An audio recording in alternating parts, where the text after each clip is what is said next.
We turn now to FEMA Administrator Deanne Criswell. Welcome back to Face the Nation. Good morning, Margaret. These Santa Ana winds are forecast to continue into the next week, and that could fuel some of the blazes. What is your biggest area of concern right now? You know, with these winds coming back and them issuing the red flag warnings, you know, these winds change the dynamics of this fire. And so I'm concerned for the safety of our firefighters, concerned for their ability to continue to contain this fire. And I want people to make sure that they are listening closely to what local officials are saying so they can stay safe and they can stay out of harm's way. So I know the winds themselves are rare for this particular time of year, but Los Angeles and the area, they got a lot of experience with wildfires. They have a lot of regulation and a large firefighting force. Do you have a sense at this point why the area was so unprepared? I think that they were very prepared. This is something that they are very used to. They fight fires all the time, but they have never seen 100-mile-an-hour winds that are fueling the fire. And those winds and that weather condition is what really impacts, you know, where this fire is going to go, but more importantly, how they're able to try to contain it in those first few hours and days. And because it was in such a populated area, it just makes it that much more challenging to be able to get in there and secure the perimeter, but as well try to save as many homes as possible. In terms of the federal response and the support you're giving to local authorities, President Biden spoke a few times from the Oval Office this week, and he did mention the need to move power lines underground.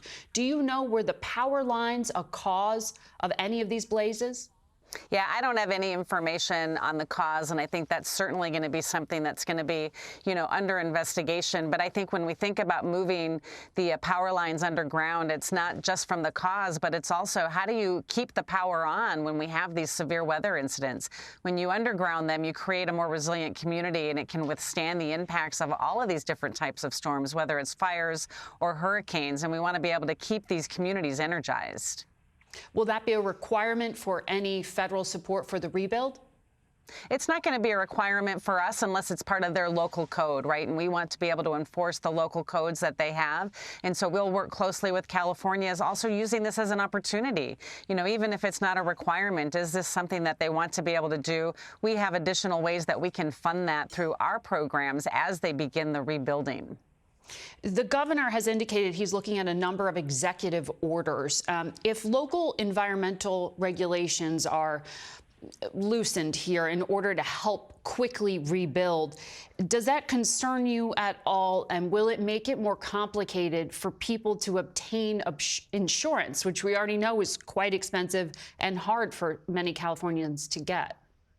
You know, the insurance piece is a real concern. We've, you know, heard the stories of so many people that have lost their insurance prior to this event. And that's the #1 resource that families have to help with their rebuilding process. And so what I think we want to be able to do is we want to be able to work with the governor's team to rebuild in a way that makes communities more resilient, that keeps insurance companies there, right? That we rebuild in a way that makes them stronger and reducing the impact so they want to stay in these communities and they don't have to lose the insurance carriers. We have to be able to work together with the insurance industry to help find ways to keep this really valuable resource in place for so many families.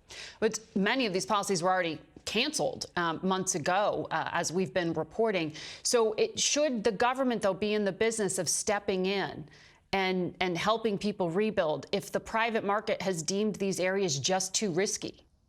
You know, our programs really help jumpstart the recovery process, but without insurance, families are going to have to find other means to be able to rebuild. But again, it's not necessarily just where you rebuild, it's going to be how. And we want to be able to do things that can encourage families to rebuild their homes in a way that make them more fire resistant. You know, we have a lot of science and technology out there that shows ways that we can make these homes stronger and more resistant against these fires. That's really where we need to focus our efforts as we move into the rebuilding phase. President Biden said that 100% of the firefighting costs will be picked up for 6 months on the federal tab. But there is the separate issue of individual assistance to victims who lost their homes.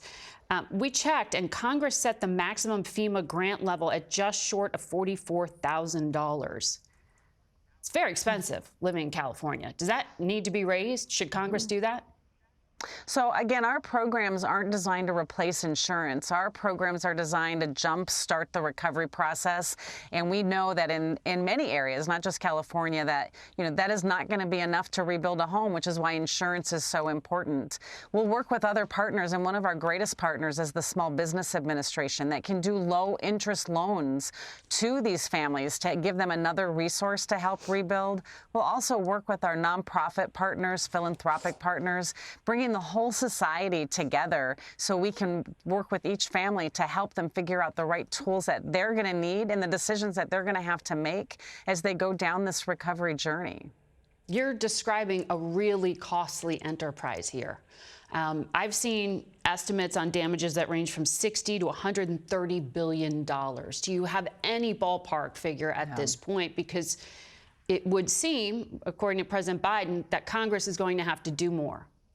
Yeah, I don't have any good estimates right now, and I think it's important to remember that these fires are still burning, which means damage is still happening. But the costs for this disaster, both from just the physical infrastructure, but also the economic losses, they're going to be significant. There's going to be other programs that Congress can work through, like HUD's Community Development Block Grant for Disaster Program that can also help cover some of the things that FEMA's programs don't cover, or other parts of the insurance industry. There's a wide variety of different tools and resources that can be used that need to be authorized by Congress to really help this community on this road to recovery. So Congress did just provide more emergency funding in the supplemental. So this is not a one-time problem. This seems to be a recurring need to get more and more federal money here. Can you update us on where we are with the recovery in North Carolina? Yeah, I mean, I'm glad you mentioned the funding, because we really were worried about that as we were going into the recovery in North Carolina. But we got bipartisan support from Congress and $27 billion into our disaster relief fund so we can support the response and recovery efforts for this fire, but also the ongoing recovery efforts that are happening across the 6 states that were impacted by Hurricane Helene as well as Hurricane Milton. We're continuing to work with Governor Stein now in North Carolina as he's working through the recovery piece, and we're working on getting the debris removal out of the way so families can rebuild their homes, helping them restore the infrastructure. We still have so many people engaged in North Carolina helping with this recovery process, because we know it's going to be complicated. It's going to be complicated here in California, but we're going to bring in the right experts and the right staff to support them throughout that journey.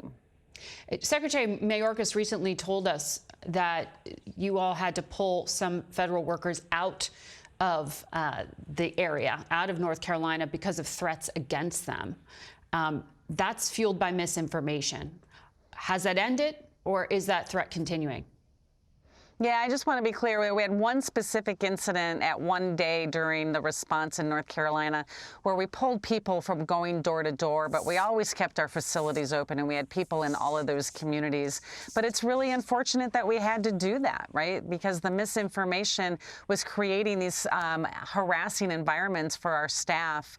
It is not like what we saw, during those initial days in North Carolina, but we've put measures in place to make sure that our staff know that they're safe and that they're protected and that we can continue to support people. They are going door to door still, talking to individuals, and we have these fixed facilities where individuals can come talk to us. But, this is going to be something we're going to have to face going forward, is this level of misinformation that's going out there and getting people to know that they can access our programs. We're going to have to work closely with local officials on all these events to make sure we're getting the right information to the people that have been impacted.